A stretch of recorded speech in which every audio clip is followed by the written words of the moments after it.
मला 22 तारखेला आमदार संजय गायकवाड यांची धमकी आली.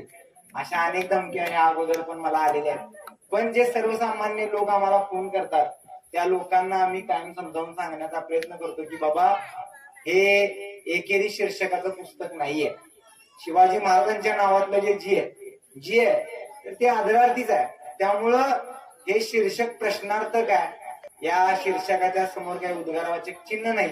आई या भावनेतून आपण जसं आईला आई अशा पद्धतीनं हाक मारतो आणि आपल्याला काय आईचा एकेरी उल्लेख करायचा नसतो.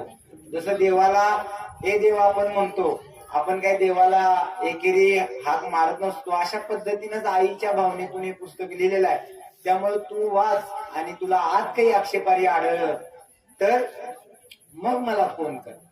आणि अशा पद्धतीने शेकडो कॉल मला आलेले आहेत, हरीशला आलेले आहेत. हरीश कृष्णा इथं कृष्णा पानसे नावाचा आमचा कार्यकर्ता आहे. हा ज्या वेळेला हे अनेक वेळेला ह्या पुस्तकाची विक्री वगैरे करत असतात त्यांना सुद्धा अनेक वेळेला धमकी आलेल्या आहेत.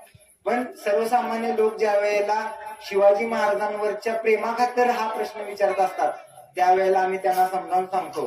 पण एखादा मी आमदार आहे म्हणून जर त्याला असं वाटत असेल की कुणालाही कशा पद्धतीने शिव्या दिल्या तर चालतंय तर अशा आमदाराचा माज व्याजासहित उतरवल्याशिवाय आम्ही सोडणार नाही.